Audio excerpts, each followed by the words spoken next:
강연의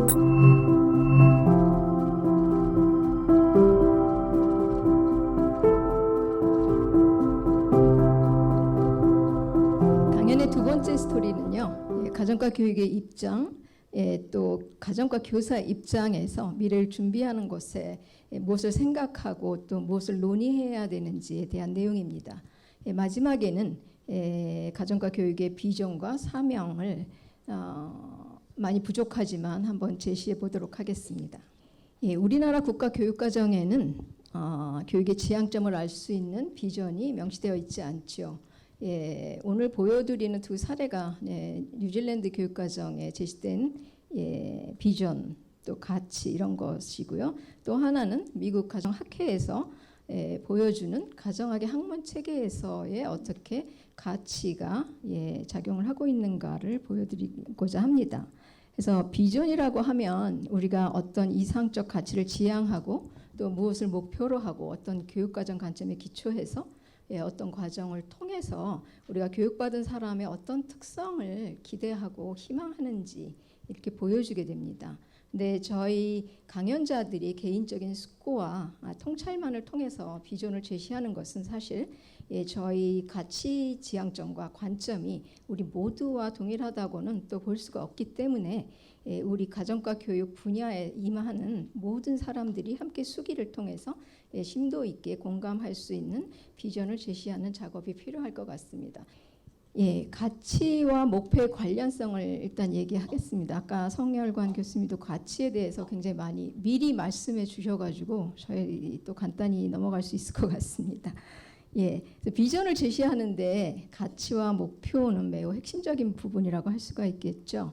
미국 가정학회는 제2차 대전 종료 후에 1959년에 가정학의 철학을 재정립하기 위해서 뉴 디렉션을 발표한 바 있는데요. 그때 보면은 가정과 지역사회 삶의 의미를 부여하는 가치를 정립하는 것을 돕는다. 우리 학회가요. 그다음에 이런 가치에 적합한 목표를 선택하는 것을 돕는다라고 학회의 역할을 적고 있습니다.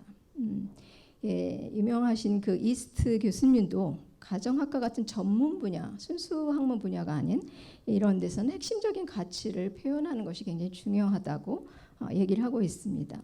그래서 다음에 두 화면에서 보시면 뉴질랜드 교육과정과 그다음에 미국 학회의 사례를 보여드리겠습니다.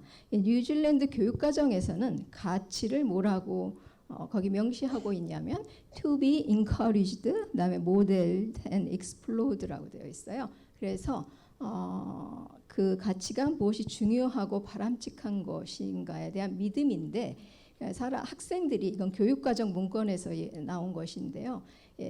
학생들이 그 가치를 갖는 것을 격려해주고 또 그 가치를 모델링하고 그다음에 탐색할 수 있도록 뉴질랜드 교육과정에서는 밑에 여러 개의 가치를 명시하고 있습니다. 그리고 그 문건에서는 뭐라고 했냐면 교육과정과 학교에서 일어나는 모든 상호작용과 관련된 결정이 개인의 가치와 그 기관의 집단적 가치를 반영한다. 또 가치에 기초해서 행동함으로써 우리가 함께 잘 살고 번영할 수 있기 때문에 그러한 부분이 지지를 누리고 있다라고 설명하고 있습니다. 뉴질랜드에서 추구하는 가치는 밑에 보시면 아실 것 같습니다.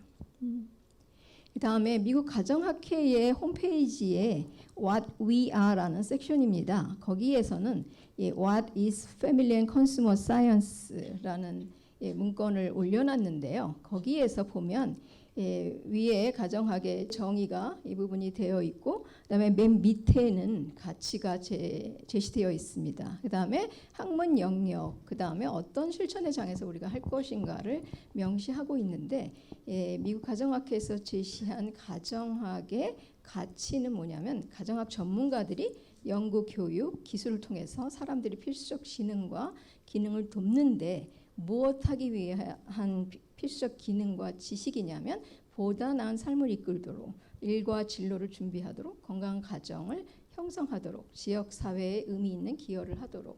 근데 제가 봤을 때 그동안 100년 넘는 미국 가정학 역사에 비해서 이렇게 특별히 새로운 부분은 없는 것 같아요. 우리가 매일 하던 부분을 가치로 제시를 했습니다. 그래서 저는 이런 교육과정이나 학회의 입장이 이렇게 명시됨으로써 이 학회는 무엇을 지향하는구나, 이 교육과정은, 이 과목은 무엇을 지향하는구나 이라는 것을 알고, 그렇다면 목표를 좀 더 잘 성취할 수 있지 않을까 하는 데서 우리 학회도 그런 것을 한번 제시를 할 필요가 있지 않을까 하는 생각이 듭니다. 다음에는 저희 발표의 핵심적인 부분이 될 텐데요.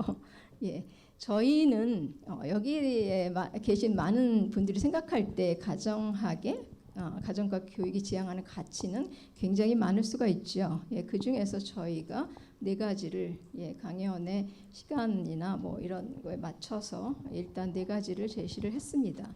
그것이 웰빙이고요, 자유, 그다음에 임파워먼트, 지속 가능성입니다.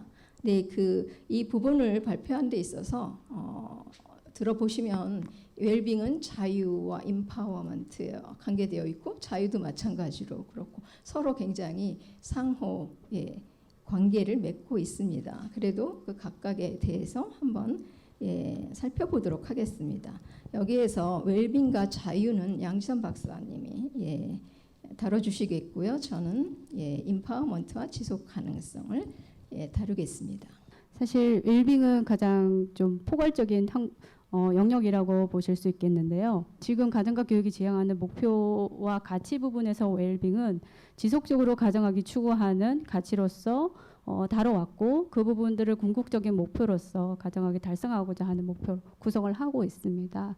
사실 웰빙은 아리스토텔레스의 궁극적인 선에 있어서 에우도모니아로 이야기를 하고 있는데, 여기에서는 에는 굿, 그리고 도모니아는 스피릿, 정신으로 이야기를 하고 있습니다.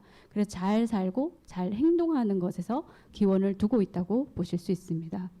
네, 지금 이 웰빙과 관련해서는 지금 가정학에서 계속 다뤄왔다고 말씀드렸는데, 여기 가정학회에서 바디 오브 널리지라는 모델을 통해서 웰리스와 웰빙에 대한 관계들을 먼저 제시를 해놓고 있습니다. 그렇기 때문에 웰빙의 가치는 지속적으로 가정학에서 다뤄왔고, 학회에서 다뤄야 할 좀 더 높은 차원, 포괄적인 차원이라고 생각하실 수 있겠습니다. 개인과 가족의 안녕이라든지 가정생활의 개선, 그리고 중요한 가치의 보존을 위해서 달성될 수 있는 웰빙으로서 규정을 하고 있다. 그렇게 말씀드린 부분이 되겠습니다. 그리고 바디 오브 놀리지 모델이라는 것이 지금 오른쪽에 보시고 있는 이 그림으로 설명이 될 수 있는데, 여기에서는 개인의 웰빙, 그리고 가족의 강화, 그리고 인간의 기본적인 요구 조건들에 대해서 설명하고 있는 모델이라고 생각하실 수 있겠습니다. 네, 지금 여기에서 우리가 웰빙이 왜 중요하냐, 지금 OECD 말씀을 많이 하시는데요. 여기 OECD에서는 경제 성장적 관점에서 인적 자본으로서 교육에 굉장히 많은 투자를 하고 있습니다. 여기에서는 2011년도부터 2년 동안 지표로서 11가지 지표로 개인의 행복, 그러니까 개인적인 웰빙에 대한 기준들을 발표하고 있는데, 그 개인적인 웰빙에 대한 기준들이 주거, 소득, 그리고 환경이라든지 시민 참여, 건강에 대한 부분이 되겠습니다. 다만 OECD가 경제적 관점에서 웰빙을 봤다고 한다면 이 사람들이 보고 있는 웰빙이, 개인의 웰빙이 사회적 차원의 웰빙과 연관되고 있다는 측면에서 보고 있기 때문에 가정학의 관점도 개인의 웰빙이 사회적 차원과 넘어갈 수 있다고 생각하고 있습니다. 하지만 우리는 이런 웰빙 자체가 더욱더 포괄적인 인간 행복과 관련된 부분이라고 생각을 할 수 있습니다. 네, 가정학에서 브라운은 웰빙에 대해서 기술적 접근과 규범적 접근에 대해서 2가지로 나눴습니다. 기술적 접근은 물질적인 행복으로서 개인의 웰빙을 달성하려고 하는 웰빙의 관점이고, 규범적인 접근은 사회적인 관계, 그리고 개인의 성장과 발달을 통하여 가치적인 측면에서 달성하고자 하는 웰빙으로 이해를 하실 수 있겠습니다. 우리의 웰빙이 다차원적인 목적에 따라서 삶의 상태를 설명할 때 지식이나 기술에 따라서 이해를 할 수 있겠지만, 그런 지식이나 기술로 이해할 수 없는 규범적인 측면들이 존재하고 있습니다. 그렇기 때문에 규범적인 접근은 그런 사회적 조건들을 해석할 수 있는 기준이 되고 있습니다. 여기에서 규범적인 접근을 보시면 평화라든지 비폭력, 평등, 자유, 인간의 안전성, 그리고 회복력, 임파워먼트, 지속 가능성, 관용과 포용까지 모두 포함하고 있는 이런 기준들이 사회적으로 불합리한 조건들을 해석할 수 있고 그러한 불합리한 조건들을 이뤄나갈 수 있는 그런 기준들이 되겠습니다. 앞서 웰빙의 두 가지 조건들을 말씀을 드렸는데 사실 이 웰빙의 두 가지 조건들에서 인간의 조건과 사회적 조건을 말씀드릴 수 있겠습니다. 여기에서 브라운이 해석한 규범적 접근에 있어서 웰빙 그리고 웰리스 그리고 기본적인 요구들은 인간의 조건의 바탕이 되고 있습니다. 이러한 것들은 서로 상호작용적으로 구성이 되고 있는데 기본적인 인간의 물질적인 욕구들 그리고 건강에 관련된 우리의 가정적인 조건들 그것들을 성취해내고자 하는 것들이 웰빙의 기본 전제 조건이 되겠습니다. 그렇기 때문에 이런 인간의 조건들이 어느 하나가 충족되지 않는다면 사회적 조건에 영향을 미치게 되고 그런 지속 가능성의 연대를 약화하게 됨으로써 인간성을 파괴하는 그런 가정들이 일어나게 됩니다. 그렇기 때문에 전체적인 인간의 조건들이 중요하고 우리의 가정 교관의 실천을 통해서 행위를 통해서 웰빙에 기여하고자 하는 목적을 가지고 있습니다. 네, 이 웰빙에 있어서 우리가 자유와 자주 자립을 설명할 수 있겠는데 이 리처드와 초운이라고 하는 가정학자들이 일찍이 웰빙 자유에 대한 관점들을 두 가지로 이분법적으로 생각을 하고 있었습니다. 여기에 가정학 문헌에 보시면 리차드의 그리드라는 가정학의 그림을 보실 수 있겠는데 지금 리차드도 자유라는 관점에 대해서 가정학에 대한 사명을 이야기를 하고 있는데 리차드가 이야기하고 있는 가정학의 사명에서 자유는 물질적인 행복 그러니까 가정생활의 효율화를 통해서 향상할 수 있는 웰빙에 대한 관점을 이야기를 하고 있고 밑에 초호는 인간의 도덕적 지적 자유를 표현할 수 있는 웰빙에 대한 관점을 이야기를 하고 있습니다. 그렇기 때문에 앞서 브라운이 얘기한 기술적 접근과 그리고 규범적 접근의 두 가지 접근에 있어서 학자들도 서로 차이를 보이고 있는 것입니다. 네, 자유에 대해서 설명을 드리겠습니다. 인간은 의사소통을 통해서 사회적 관계를 통해서 자유를 이뤄나가고 그 자유는 행위를 통해서 나타나게 됩니다. 그런데 이 행위 자체는 자유를 통해서 이루어질 수 있는 부분이기 때문에 사회적 관계 속에서 자유를 이뤄내는 것이 무엇보다도 우리가 중요합니다. 그런데 개인의 정체성과 잠재성을 강화시킬 수 있는 방법을 만들기 위해서는 깨어있는 사람으로서 그리고 이성적 선택을 할 수 있는 사람으로서 만들어 나가야 되는데 가정학은 이런 자유롭고 윤리적인 주체가 되도록 도와줄 수 있는 사명이 있습니다. 그리고 자유에 있어서 두 가지 측면으로 구분할 수 있는데 자유에 있어서 소극적인 자유와 적극적인 자유 두 가지로 설명을 드릴 수 있겠습니다. 소극적인 자유는 그냥 억압으로부터 해방을 의미하는 그런 개인적 자유에 해당이 된다면 적극적인 자유는 자신이 주체적인 행위자가 되고자 하는 그런 자유라고 보실 수 있겠습니다. 네, 그리고 자주성은 자유, 자주, 자립과 웰빙과 관련이 되어 있는 부분입니다. 우리가 자주성이라고 이야기를 할 때 다른 사람에 의해 조절되는 것이 아니라 어떤 자신의 규율에 대해서 행동하는 것으로서 자주성을 이야기를 하고 있습니다. 여기에서 보시면 웰빙을 이루는데 자주성이 필요하다. 그리고 민주적인 이상에 기반한 대인관계 네트워크를 통해서 길러질 수 있다. 대인관계 네트워크는 자유로운 사회적 관계 속에서 이루어지기 때문에 자유와 자주는 떨어지는 그런 동떨어진 요소들이 아니라는 것을 아실 수 있습니다. 여기에서 하버마스가 자아 형성과 관련된 자주성을 이야기를 하고 있는데 이 자주성 자체는 자기 이해와 자기 비판적인 사고를 통해서 형성이 될 수 있고 그런 사고 과정들이 성숙된 삶, 자율된 삶으로 이끌어지는 그런 과정들로 이루어질 수 있겠습니다. 그렇지만 우리가 자주성을 저해하는 요인으로서 잘못된 사회적 조건들이 개인의 자주성을 억압한다든지 잘못된 사회적 분위기로 인하여서 자주성을 폄훼할 수 있는 그런 조건들이 만들어지기도 합니다. 자립은 지금 우리가 메슬로우의 욕구 기본 차원에서부터 자아 실현의 욕구까지 모두 포함될 수 있는 부분이 되겠습니다. 자립에 있어서 우리가 물질적인 요구에서 정신적인 요구까지 모두 포함이 되는데 개인적인 자립, 사회적인 자립, 경제적인 자립을 모두 포함을 하고 그리고 자아 정체성과 관련된 인격적인 성숙까지 모두 자립에 포함이 되겠습니다.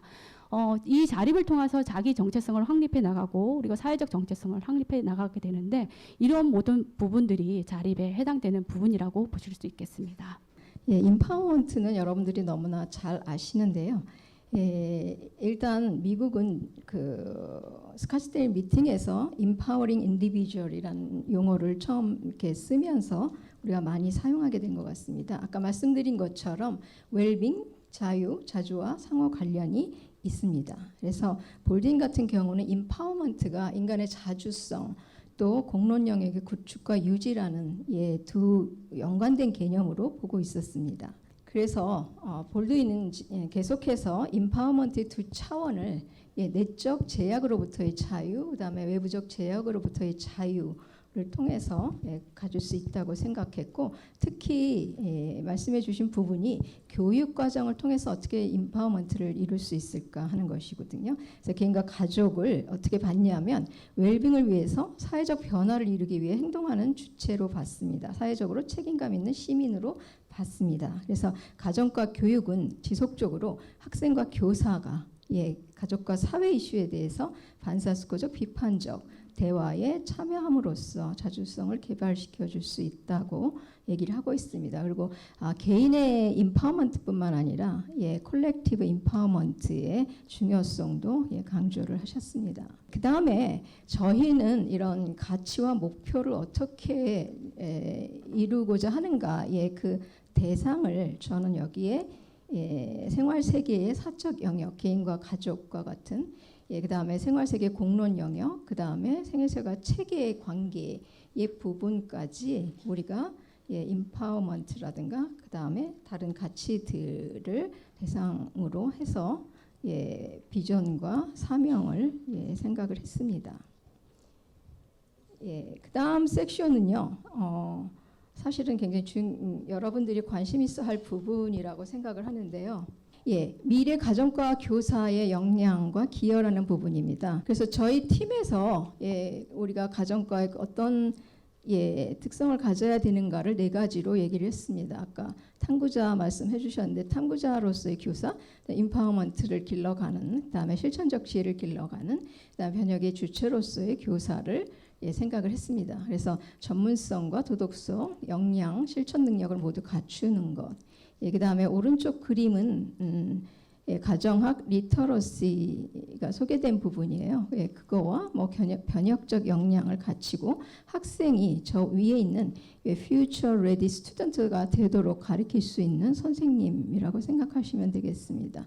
그래서 저기에 future proof라는 개념 자체가 미래에 있어서 안전하도록 증명된 그런 선생님, 그다음에 학생은 미래에 대비된 준비된 학생의 개념을 우리가 쓰고 있습니다. 탐구자로서는 교육과정이나 수업, 평가, 기록과 같은 것에 순환작용해서 우리가 성찰하는 부분 그 자체도 우리가 탐구자이고요. 또 굉장히 많은 것을 우리가 그러기 위해서 배워야 할 부분이 많이 있습니다. 그래서 열심히 연구하고 탐구하는 역할을 여기서 쓰고 있습니다. 이 그림을 여러분들이 보시면 이건 뉴질랜드 교육과정에서 제시한 것입니다. 그래서 여러분들이 교수 계획을 세우고 수업을 한 다음에 학생의 결과를 보고 그 다음에 환류해서 어떤 것이 정말 시간을 쏟을 만큼 중요한 건가를 성찰하는 과정을 얘기를 하고 있습니다.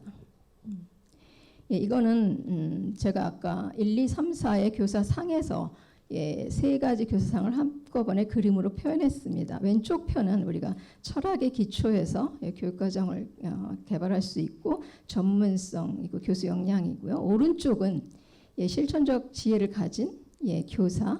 그래서 여기에서는 수업의 과정을 잘 할 수 있고 중요한 것은 능숙한 교사라기보다는 그야말로 좋은 교사 그런 의미로 우리가 좀 쓰고 있습니다. 그래서 교육과정이나 수업의 장면은 굉장히 많이 판단할 부분이 많이 있어요. 교사 스스로. 그랬을 때 심사숙고하고 판단하고 행동하고 성찰할 수 있는 능력입니다. 그래서 임파워드 되고 그다음에 실천적 지혜를 가진 교사는 미래에 대비되고 또 변혁의 주체로서 행동할 수 있는 사람으로 저는 제시를 했습니다. 마지막 부분이 그래서 저희가 감히 가정과 교육의 비전과 사명을 3가지 차원에서 써봤습니다. 워낙은 뭐 학회나 교사 교육자 이런 부분은 저희가 뭐 줄여도 되는데 오늘이 30주년 기념이라 저희가 한번 학회 측면도 써봤습니다. 우선 제가 개인과 가족에 대해서 얘기하겠습니다. 가정과 교육을 통해서 개인과 가족은 생활 세계에서 안녕, 자유, 임파워먼트, 지속 가능성, 이 가치죠. 이걸 지향하고 그다음에 학생들은 어떤 것에 컨피던트 해야 되냐면 가치, 사고, 판단, 행동에 기반해서 새 행동 체계를 잘하고 그다음에 인간과 사회의 조건을 변혁해 나갈 수 있도록 지식, 기능, 가치, 태도, 역량을 길러서 이 그림의 오른쪽에 보면 자유로운 사람, 자유로운 사회, 그 다음에 지속 가능한 환경이 나오는데요. 그런 것을 옹호하고 이루어 나가는 행동 주체가 될 것이다라는 것으로 제안을 했습니다. 가정과 교사 부분은요, 제가 특별히 오늘 2019년에 신규 임용된 경기도 동두천시의 송내중앙중학교의 김미진 교사를 초청해서 읽어달라고 했습니다. 임용된 지 이제 2달 된 것 같습니다. 반갑습니다. 저는 2019년 신규 145명 가정교사 중에 한 명으로 발표를 하게 된 유태명 교수님의 제자 경상대학교 사범대학 가정교육과 출신 김미진입니다. 가정과 교사로서 임파워먼트와 실천적 지혜, 변혁적 역량을 함양하여 학생과 가족이 가정과 교육의 가치와 목표를 지향하고 지속 가능한 발전을 옹호하고 이루어 나가는 것을 지원하는 변혁적 주체의 역할을 꼭 다할 것입니다.